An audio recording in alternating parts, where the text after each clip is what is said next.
क्या हालचाल? बढ़िया एकदम। तो बेटा अपनी ऑर्गेनिक केमिस्ट्री की जो सीरीज चल रही है उसमें आज हम लोग प्रिपरेशन ऑफ हेलो एल्केन्स का लास्ट वीडियो लेके आए हैं। आज अपनी प्रिपरेशन ऑफ हेलो एल्केन्स खत्म हो जाएगी, इसके बाद हम लोग प्रॉपर्टीज ऑफ हेलो एल्केन्स करेंगे, ठीक है। तो आज का ये लास्ट वीडियो है प्रिपरेशन मेथड का। तो इसके पहले हम लोगों ने प्रिपरेशन ऑफ हेलो एल्केन्स कर लिया है फ्रॉम एल्केन्स, फ्रॉम एल्कीन्स और फ्रॉम एल्कोहल। एल्केन से हम लोगों ने किया था, ठीक है, हैलोजन को लगाया था, ठीक है, हैलोजिनेशन किया था, फिर एडिशन ऑफ एल्कीन किया था, एडिशन रिएक्शन। फिर हम लोगों ने अल्कोहल से प्रिपेयर करने के लिए कई सारी रिएक्शंस पढ़ी थी, जिसमें अपना डार्जन्स मेथड था, PCl5 था, PCl3 था, ठीक है, और लूकस रिएजेंट था, लूकस टेस्ट था। तो कई सारे मेथड्स हम लोगों ने प्रिपरेशन के पढ़ लिए। आज अपना लास्ट वीडियो आ रहा है और लास्ट वीडियो में अपना आज का जो पहला अपना रिएक्शन मैकेनिज्म है, पहला जो मेथड है प्रिपरेशन का, ठीक है, किसका, एल्काइल हैलाइड का, वो है halogen exchange method. Halogen exchange method, ठीक है। तो ये थोड़ा सा इंपॉर्टेंट इसलिए हो जाता है कि देखो हम लोगों ने प्रिपरेशन ऑफ हेलो एल्केन्स किया था फ्रॉम एल्केन्स, तो वहां पे हम लोगों ने हाइलोजिनेशन किया था। हाइलोजिनेशन में हम लोगों ने क्लोरीनेशन किया था, ब्रोमिनेशन किया था, आयोडीनेशन किया था, लेकिन फ्लोरिनेशन नहीं किया था, ठीक है।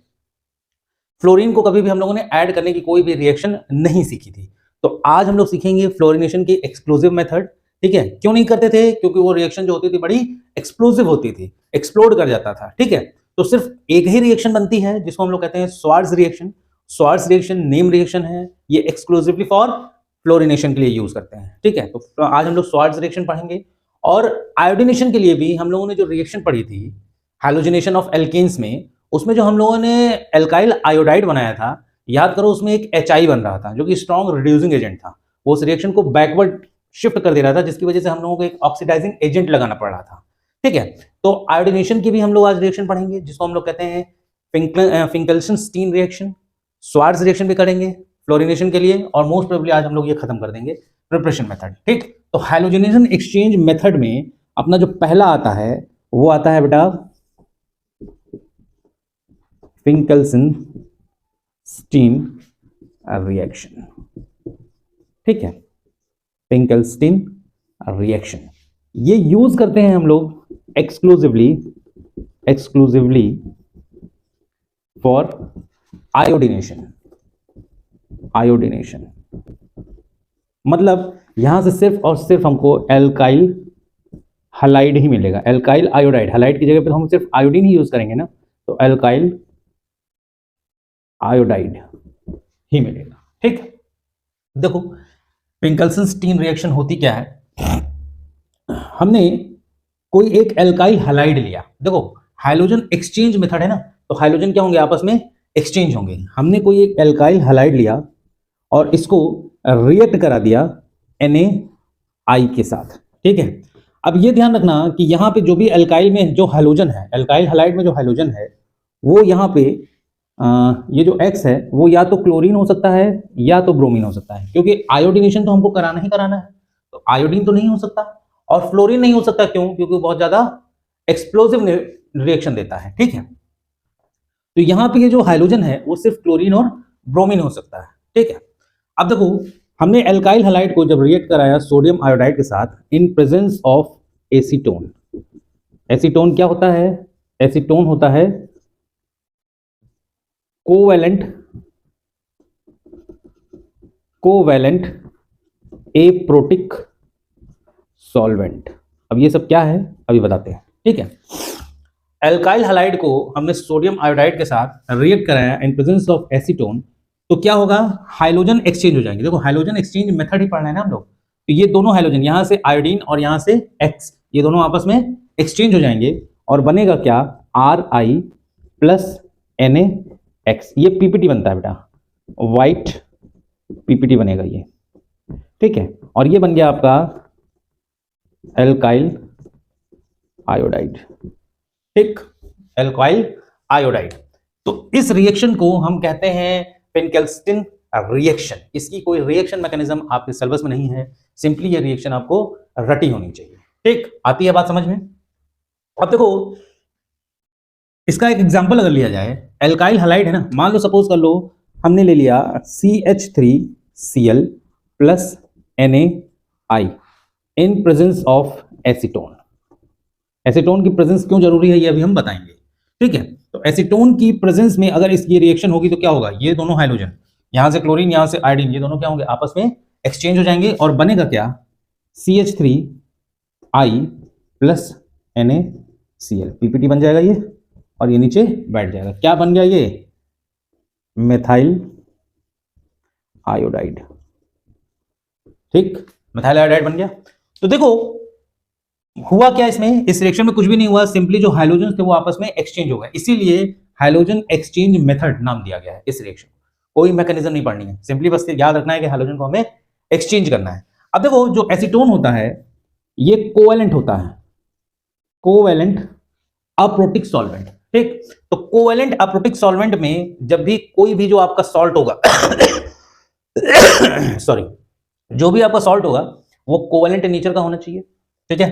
तो देखो जो सोडियम आयोडाइड है NaI है, ये कोवैलेंट नेचर का होगा, आयनिक कंपाउंड है, ठीक है, लेकिन कोई भी कंपाउंड का प्योरली आयनिक या प्योरली कोवैलेंट नहीं होता। 11th में आप ये पढ़ चुके होंगे, हर एक कंपाउंड में कुछ ना कुछ परसेंटेज ऑफ कोवैलेंट कैरेक्टर भी होता है, ठीक।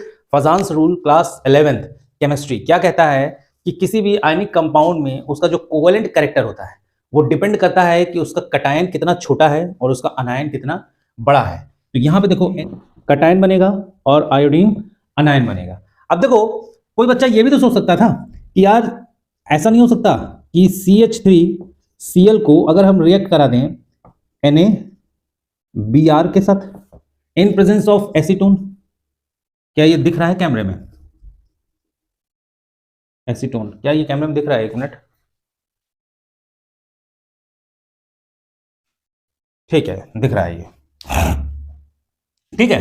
तो अगर किसी बच्चे ने ये सोचा कि यार ये भी तो आयनिक कंपाउंड है और इसको अगर एसीटोन के साथ रिएक्ट करा दें तो ब्रोमिनेशन क्यों ना हो जाए, यहाँ पे भी हाइड्रोजन एक्सचेंज हो जाएगा, Br यहाँ आ जाएगा और Cl यहाँ आ जाएगा, बच्चे के हिसाब से जो प्रोडक्ट बनना चाहिए वो CH3Br प्लस NaCl, इसका पीपीटी बन जाना चाहिए, ठीक। और सब कुछ सही भी है यार, हाइड्रोजन एक्सचेंज हो जाना चाहिए, लेकिन ये रिएक्शन होती नहीं है, क्यों, क्योंकि NaBr का जो कोवैलेंट कैरेक्टर है वो NaI की रिस्पेक्ट में काफी कम है। तो इसका मतलब ये है कि एसीटोन जो है वो एक कोवैलेंट सॉल्वेंट है ना, तो कोवैलेंट सॉल्वेंट में कोवैलेंट कंपाउंड ही तो सॉल्युबल होगा, ठीक। इसका जब कोवैलेंट कैरेक्टर ही कम है तो ये इसमें सॉल्युबल नहीं होगा, अगर ये इसमें सॉल्युबल नहीं होगा तो ये Na प्लस और Br माइनस की फॉर्म में टूटेगा नहीं। दैट मीन्स कि अगर ये टूटेगा नहीं तो Br माइनस का अनायन हमको मिलेगा नहीं, अनायन अगर मिलेगा नहीं तो एक्सचेंज कैसे करोगे, समझ रहे हो। तो इसलिए यहां पर NaI अनायन बड़ा कटायन छोटा, फजान्स रूल के हिसाब से सबसे ज्यादा कोवैलेंट कैरेक्टर इसमें होगा। NaBr की जगह आप NaCl भी ले सकते थे तो क्लोरीन और छोटा हो जाएगा, ठीक। तो इसलिए उसमें कोवैलेंट कैरेक्टर और कम हो जाएगा, सबसे ज्यादा कोवैलेंट कैरेक्टर किसमें होगा, NaI। भाई क्या होता है, फ्लोरीन क्लोरीन ब्रोमीन आयोडीन, सबसे बड़ा एटम आयोडीन का ही होगा, तो अनायन सबसे बड़ा आयोडीन का बनाना।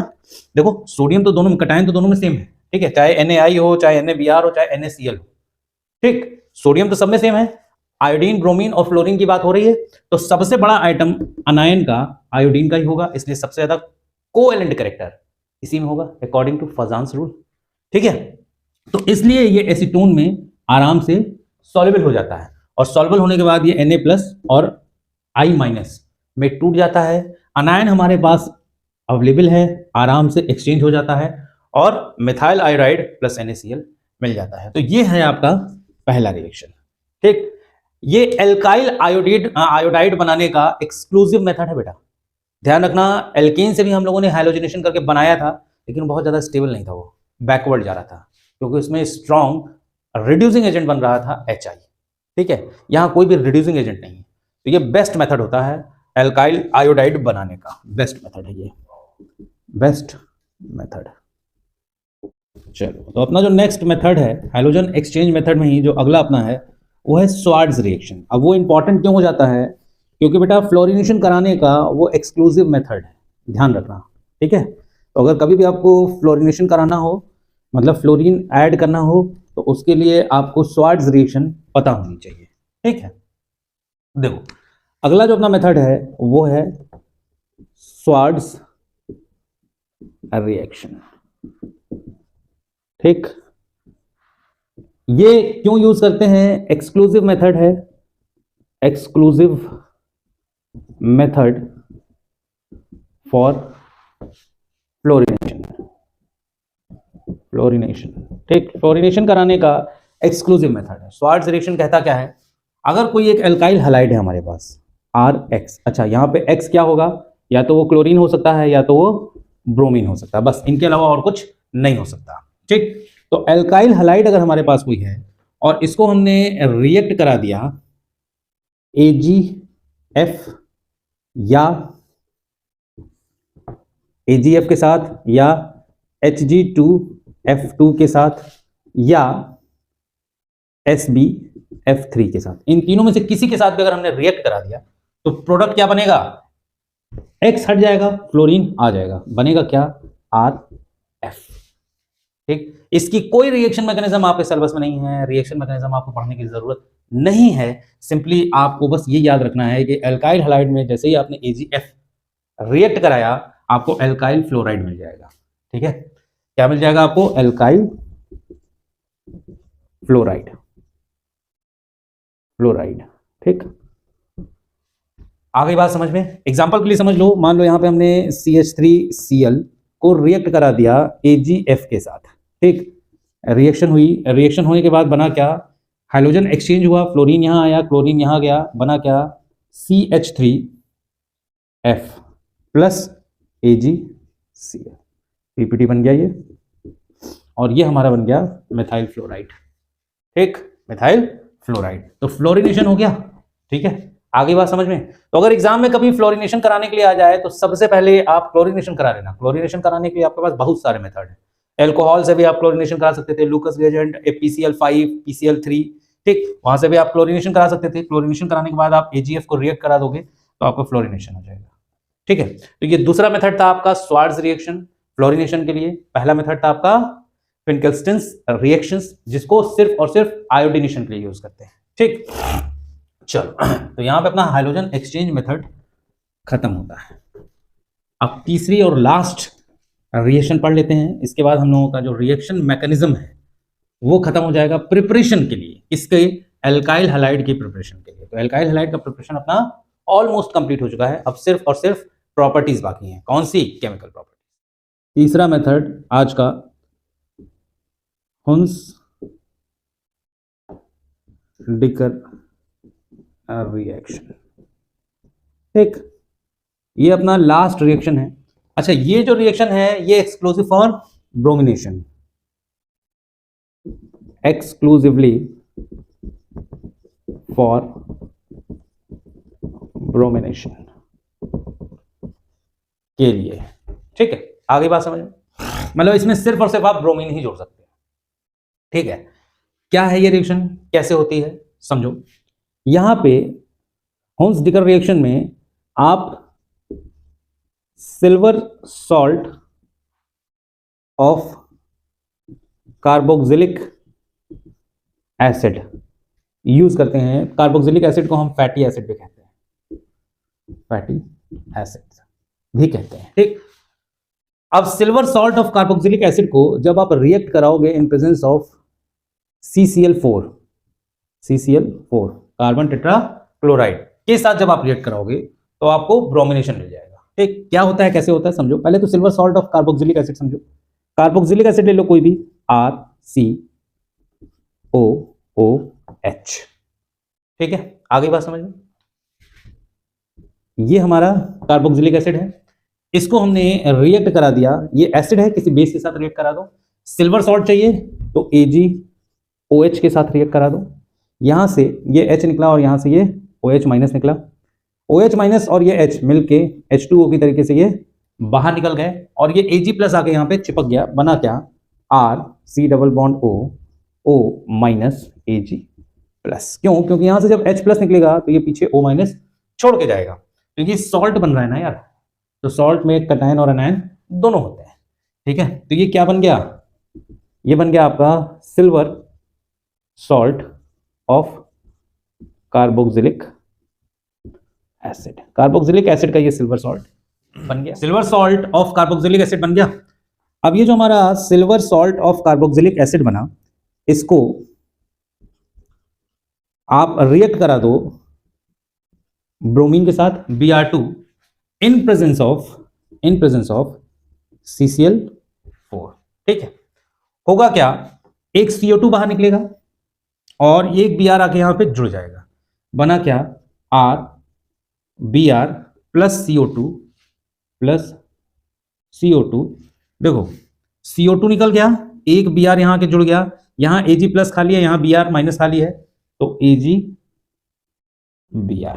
ठीक, ये प्रोडक्ट बना भाई। देखो यहां से CO2 निकला, R खाली हुआ, एक Br आके जुड़ा, R Br बन गया, CO2 बन गया। अब यहां क्या बचा, Ag बचा और एक Br यहां बचा, तो Ag Br। ठीक है, ये आपका एल्काइल ब्रोमाइड मिल गया आपको, एल्काइल ब्रोमाइड मिल गया।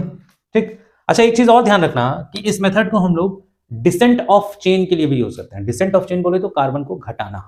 यहां पे देखो, यहां पे हमारे पास दो कार्बन थे, एक कार्बन ये और एक कार्बन इस एल्काइल में रहा होगा। अगर इस एल्काइल में एक ही कार्बन लेकर चले तो ठीक, अगर दो कार्बन रहे होंगे तो तीन कार्बन, जो भी एल्काइल में तो कितने भी कार्बन हो सकते हैं, जो भी हो, ओवरऑल यहां पे एक कार्बन कम हो गया। देखो ये जो CO2 था, CO2 तो कार्बन डाइऑक्साइड की तरीके से बाहर आ गया, तो जो हमारा एल्काइल हलाइड आया, बोले तो एल्काइल ब्रोमाइड आया, उस एल्काइल ब्रोमाइड में एक कार्बन कम हो गया, मतलब डिसेंट ऑफ चेन हो गया, डिसेंट ऑफ कार्बन चेन हो गया। ठीक, तो डिसेंट ऑफ कार्बन के लिए भी इसको यूज करते हैं। जब आप कन्वर्जेंस पढ़ोगे ना, रिएक्शन की कन्वर्जेंस पढ़ोगे, तो उसमें ascent of carbon, descent of carbon बड़े धड़ल्ले से यूज होता है। तो जहां भी डिसेंट ऑफ कार्बन आ जाए वहां पे भी ये हुंस-डिगर रिएक्शन यूज हो सकती है। ठीक है, आगे बात समझ में। तो ये आपका बन गया क्या, alkyl bromide plus carbon dioxide plus AgBr। तो यहां पर इस रिएक्शन के साथ ही आपका प्रिपरेशन ऑफ एल्काइल हैलाइड, बोले तो हेलो एल्केन्स, खत्म होता है। अब नेक्स्ट वीडियो में आएगी प्रॉपर्टीज ऑफ हेलो एल्केन्स। ठीक है, तो आई थिंक आज का लेक्चर आपको समझ में आया होगा। पढ़ाई करते रहिए और खुश रहिए।